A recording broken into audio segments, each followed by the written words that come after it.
It's a beautiful day, although it's rainy and overcast, which isn't bad at all. It's a nice way to start going into fall and summer.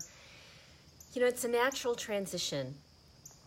And when we pay attention to these natural transitions with the earth, with the seasons, then we go with the flow much better.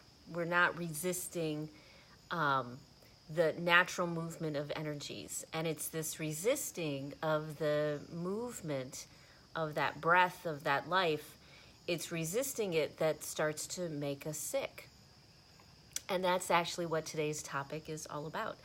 I'm Rita Hickman. I'm body-mind expert, shiatsu massage therapist, and I help women get their head back on straight from toxic and narcissistic relationships so that they can feel like the whole people that they are, like the people that they always wanted to be, so that they can really start to make the most of the life that they have instead of continuing in this cycle and pattern over and over with relationships and people that just keep that keep making us sicker, let's say.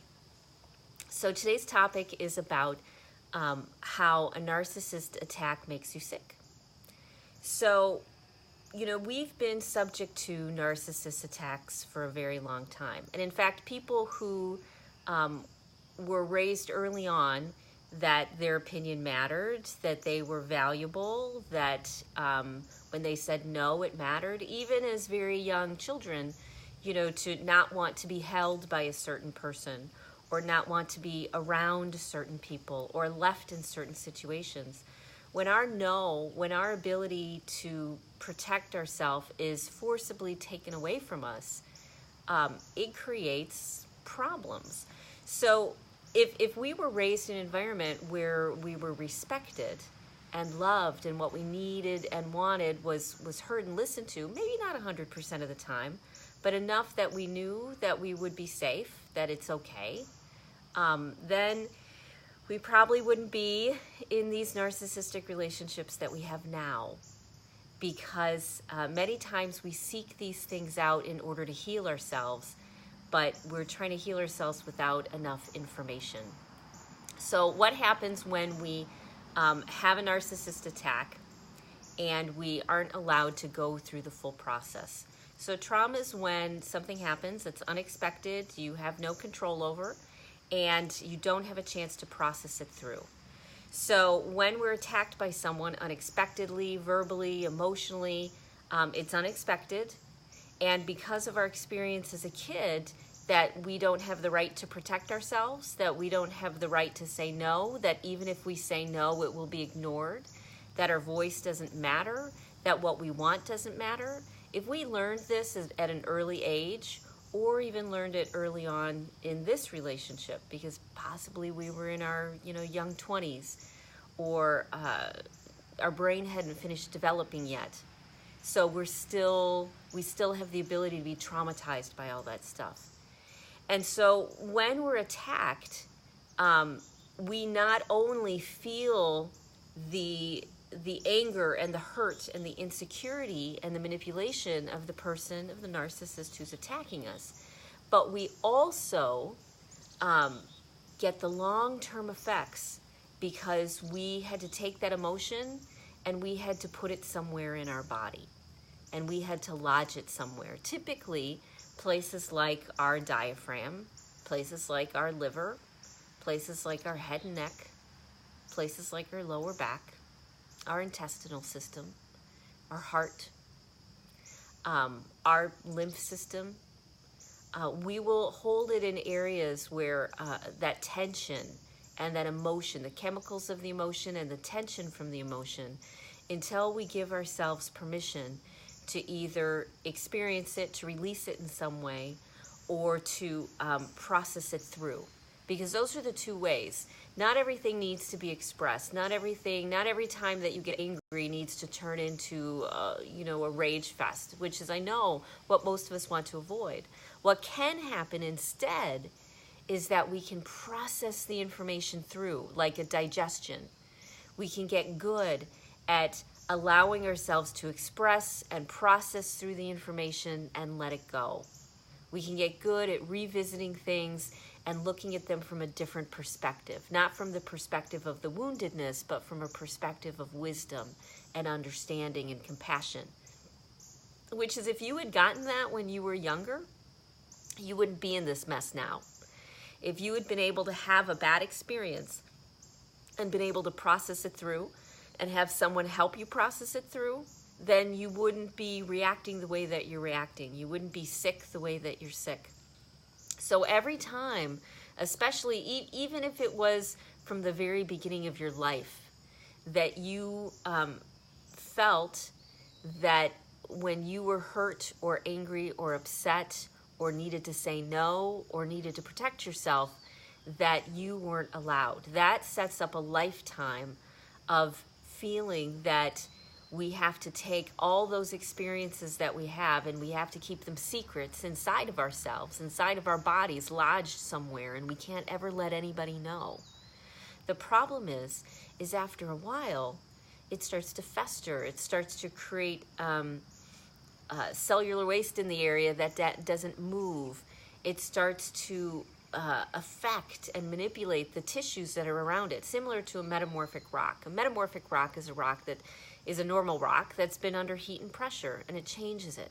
And this is the same thing that happens. When you have wounds and when you have attacks, which you were never able to express or process through, then what happens is it changes the tissue around it. It changes what's going on around it on a physical level, not only on a mental, spiritual, energetic level, which is wonderful, but on a physical level. Your body changes, and it turns into all sorts of different diseases, depending upon where your body stored it and how your body is storing it. So a narcissist attack makes you sick not just when it happens. It makes you sick for a long time. It keeps you sick until you're able to release or process it through. So you're carrying sicknesses. You're carrying these, this anger, this unexpressed hurt. You're carrying it inside of you, and that's what makes you sick. And you can carry it for decades. So it's not just the original attack that causes the problem.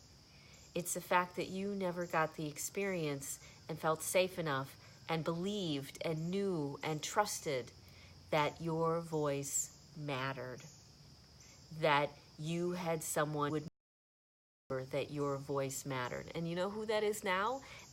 You. You are the person who is now the adult that makes sure that your voice matters, that it's taken care of, that it's processed through, that it's expressed, that it's given compassion and love and understanding, that it's given wisdom, that it's given support and validation. You're the person who now needs to take the place of all the people that should have taught you during those original attacks how to handle it, how to feel it, and not let it affect you for forever. So many of us are carrying around stresses on our body that are caused from unexpressed attacks, unexpressed feelings of hatred and betrayal and anger and rage and fear and terror. Because if you think about it, that's how big those things felt to us when we were little. And it was true. We weren't safe, we were small, we were dependent. So the emotions were huge. And if we didn't process through or express those emotions, they're still hanging out. They're still creating issues and problems and making us sick. And even if we don't think we're sick now, give it a little time. It'll build up until you're like, wow, I really am sick. I really do have a problem I need to look at. And even though all physical problems are not caused by stress, they're made worse by stress. They're made worse by those suppressed emotions. And by releasing those and processing through them, it gives your body the chance to heal itself. It gives your body the chance to move through and push through that stress and process through and express it and release it in order to feel better, in order to get your system back on track, okay? So if you're feeling stuck, you have a couple options. One, I do a small group coaching program, which I'm going to be relaunching within the next 4 weeks or so, because we're making a transition. And so I'm going to be asking women what they want for in the group, what it should look like, what works for them. So if you've got a comment on that, leave it below, on what sort of small women's coaching group on narcissism, what sort of details you'd like to see, so that it's set up just perfectly for your schedule and for your availability and for what you want to know.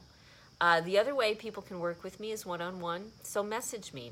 I'll send you an application or a link to the application, and you'll be able to fill it out, and we'll look to see if we're a good fit. And if we're a good fit, I can help you through this journey. It's no problem, because you don't have to do this alone.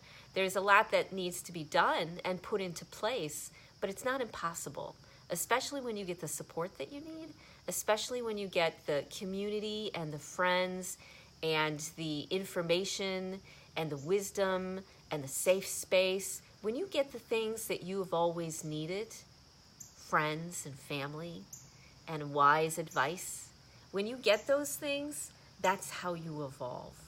That's how you get the experiences and the maturity that you need in those areas so that you can heal yourself.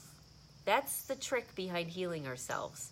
It's about getting everything flowing smoothly and getting the things out of the way that keep us from being healthy.